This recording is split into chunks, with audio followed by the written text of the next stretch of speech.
Assalamualaikum warahmatullahi wabarakatuh. Kami dari kelompok 4. Pada video kali ini kami akan membahas mengenai komponen-komponen yang ada pada kurikulum. Kurikulum memiliki komponen-komponen yang saling terintegrasi satu sama lainnya. Langsung saja, komponen kurikulum yang pertama ada tujuan kurikulum. Komponen tujuan kurikulum ini berhubungan dengan arah atau hasil yang diharapkan. Nah, tujuan kurikulum adalah memberikan arahan kepada para peserta didik agar bisa mengetahui alur pembelajaran yang akan diberikan oleh guru dan dapat mencapai tujuan pendidikan tersebut. Adapun tujuan kurikulum yang substansial, yang pertama ada merekonstruksi kurikulum sebelumnya. Rekonstruksi itu sendiri berasal dari bahasa Inggris, yaitu reconstruct, yang artinya menyusun kembali. Jadi, rekonstruksi kurikulum adalah proses untuk merancang ulang kurikulum karena tuntutan kebutuhan untuk memenuhi secara pasti. Yang kedua, ada menginovasi. Inovasi kurikulum itu sendiri adalah suatu perubahan atau gagasan yang diharapkan mampu membawa dampak kepada kurikulum itu sendiri. Lanjut, yang ketiga, ada beradaptasi dengan peradaban sosial. Dan yang terakhir, mengeksplorasi pengetahuan yang masih tersembunyi berdasarkan tujuan pendidikan nasional yang telah dirumuskan. Untuk komponen selanjutnya akan dijelaskan oleh rekan saya. Baik, selanjutnya yaitu isi kurikulum. Di sebuah sekolah pasti terdapat sebuah kurikulum yang dimana isinya sesuai dengan pelajaran yang akan disampaikan. Semisal pelajaran matematika. Jadi belajar matematika adalah belajar konsep dimulai dari benda-benda real konkret secara intuitif. Kemudian pada tahap-tahap yang lebih tinggi, konsep itu diajarkan lagi dengan bentuk yang lebih abstrak, dengan menggunakan notasi yang umum dipakai dalam matematika. Selanjutnya yaitu strategi pembelajaran. Strategi pembelajaran harus dipilih dengan baik dan matang-matang supaya peserta didik agar lebih mudah memahami apa yang telah disampaikan oleh pendidik. Dalam pemilihan strategi harus didasarkan pada 3 prinsip, yaitu metode pembelajaran harus jalan dengan tujuan pembelajaran. Jadi, metode yang diberikan harus sesuai dengan tujuan apa yang akan disampaikan pembelajarannya. Yang kedua, memiliki metode pembelajaran yang beragam. Dengan beragamnya metode pembelajaran, peserta didik tidak merasa jenuh dan lebih memahami apa yang disampaikan.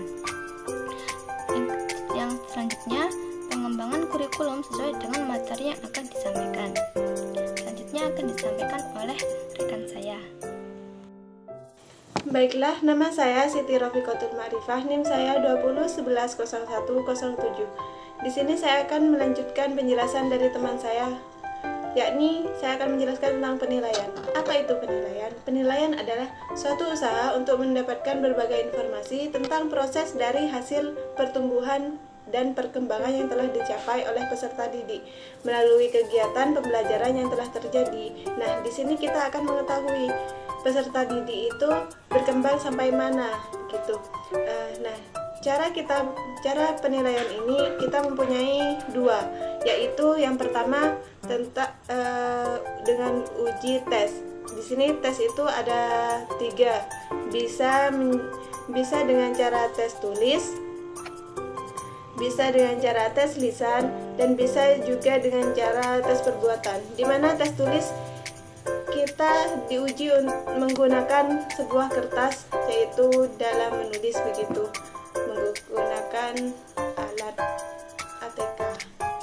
Terus yang selanjutnya yaitu tes lisan, di mana tes lisan itu kita langsung tanya jawab dengan peserta didiknya kita.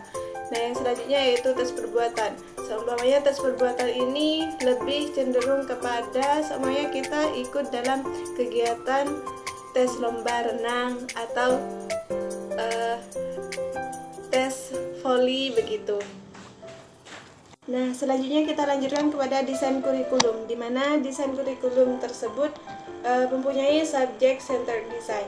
Apa itu subject centered design? Yaitu desain yang berpusat kepada mata pelajaran atau satu desain kurikulum yang berpusat kepada bahan ajar yang terdiri dari 3 desain, yaitu subject design, Discrete Lines Design, terus Broad Fields Design. Nah, apa itu subject design? Subject design adalah bentuk desain yang paling murni dari subject centered design, di mana bahan ajar yang diambil dari pengetahuan dan nilai-nilai sebelumnya yang telah ditemukan oleh peneliti terdahulu. Mengapa begitu? Peneliti terdahulu yaitu sudah menemukannya terlebih dahulu daripada kita, jadi kita belajar tidak perlu mengobservasinya. Contohnya penemuannya dalam penemuan apel jatuh atau dalam menghitung geraknya benda. Nah, kita juga belajar matematika dalam segi aljabar, geometri, gitu kan sudah diketahui terlebih dahulu oleh peneliti sebelumnya. Nah, di sini memiliki kekurangan serta kelebihan. Di mana kelebihannya penerapannya sangat mudah, menyusun materinya juga cukup tertata. Tapi kelemahannya kita tidak pernah mengobservasi, tidak pernah tahu prosesnya bagaimana, kita hanya menerapkan yang instan begitu. Nah, yang selanjutnya yaitu Discrete Lines Design. Discrete Lines Design itu merupakan isi kurikulum yang diberikan di sekolah berupa berbagai disiplin ilmu. Nah, di sini juga memiliki beberapa kelebihan dan kekurangan. Kelebihannya, selain memiliki organisasi yang terstruktur dan tepat guna, desain ini juga mampu menjaga integritas intelektual pengetahuannya. Kelemahannya, pengetahuan yang terintegritas belum sanggup diberikan. Nah, terus juga belum bertolak dalam minat dan kebutuhan atau pengalaman peserta didik. Nah, yang terakhir yaitu tentang Broad Fields Design. Apa itu Broad Fields Design? Yaitu seperti menggabung antara subjek desain dan disiplin desain, di mana dalam model ini terjadi penyatuan mana pelajaran yang masih memiliki korelasi menjadi satu fokus mata pelajaran yang ingin dicapai oleh Broad Fields Design. Broad Fields Design ini membentuk peserta didik yang saat ini sedang hidup dalam dunia informasi yang sifatnya khusus dan pemahamannya dapat menyeluruh. Kelebihannya, memungkinkan penyusunan warisan-warisan budaya itu terstruktur dan memungkinkan juga kita dapat menemukan hubungan antara beberapa macam hal. Kelemahannya, kemampuan peserta didik dalam sekolah dasar, pendidik mampu menguasai bidang yang luas, tetapi di jenjang yang lebih tinggi, apalagi perguruan tinggi, itu sangat sulit. Jadi dalam perguruan tinggi itu kita cuma fokus kepada satu pembelajaran saja. Nah, kelemahannya yang kedua yaitu karena di bidang yang dipelajari luas, maka tidak dapat diberikan secara mendetail, hanya sekedar dasar-dasarnya saja, dan diajarkannya itu cuma di sekolah dasar atau di sekolah menengah dan sekolah tingkat atas. Jadi pada saat perkuliahan atau sekolah tinggi kita hanya fokus kepada satu mata pelajaran saja. Nah, desain ini juga mampu menjaga integritas intelektual pengetahuannya. Kelemahannya, pengetahuan yang terintegritas belum sanggup diberikan. Nah, terus juga belum bertolak dalam minat dan kebutuhan atau pengalaman peserta didik. Nah, yang terakhir yaitu tentang Broad Fields Design. Apa itu Broad Fields Design? Yaitu seperti menggabung antara subjek desain dan disiplin desain, di mana dalam model ini terjadi penyatuan mana pelajaran yang masih memiliki korelasi menjadi satu fokus mata pelajaran yang ingin dicapai oleh Broad Fields Design. Broad Fields Design ini membentuk peserta didik yang saat ini sedang hidup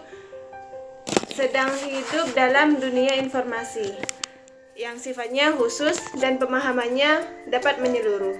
Kelebihannya, memungkinkan penyusunan warisan-warisan budaya itu terstruktur dan memungkinkan juga kita dapat menemukan hubungan antara bermacam-macam hal. Kelemahannya,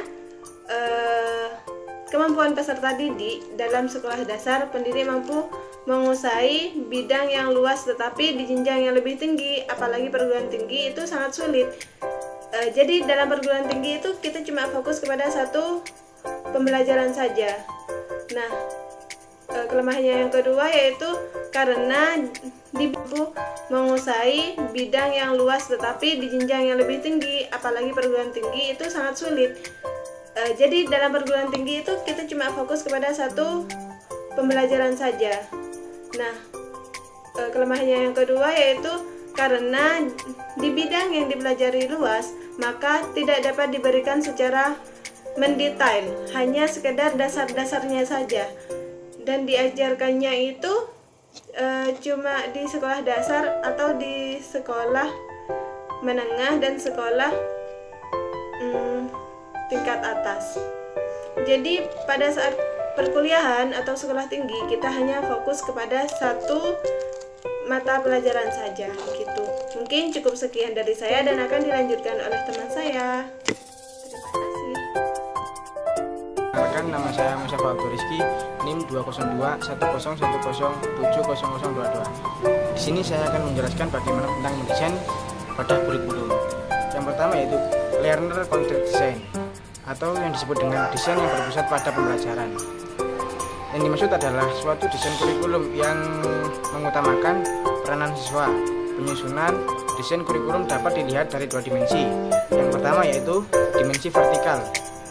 Karena pengetahuan diberikan secara terpisah, hal itu bertentangan dengan bentuk perbaikan kurikulum. Subjek kontrak kurikulum berpusat pada motivasi intrinsik pada siswa. Pembelajaran memperhatikan perbedaan. Dengan ini kita dapat mengetahui bahwa siswa lebih aktif dan akan dapat mencapai prestasi yang lebih unggul atau lebih baik di dalam pembelajaran.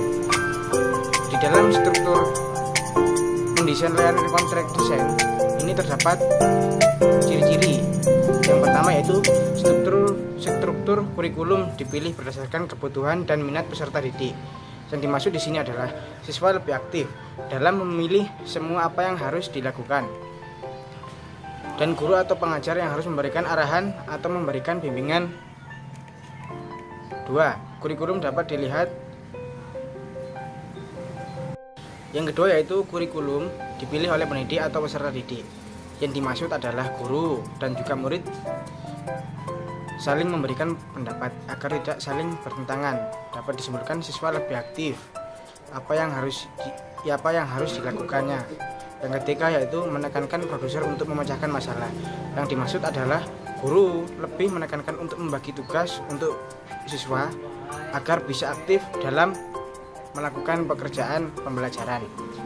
Yang kedua yaitu problem kontrak desain. Di sini problem kontrak desain berpangkal pada filsafat yang mengutamakan peranan manusia. Berbeda dengan learning content yang mengutamakan manusia atau peserta didik secara individual. Problem contract design menekankan manusia dalam kesatuan kelompok, yaitu kesejahteraan rakyat, dan bisa disimpulkan yaitu di sini pada problem contract design itu bisa menekankan dalam seluruh anggota manusia.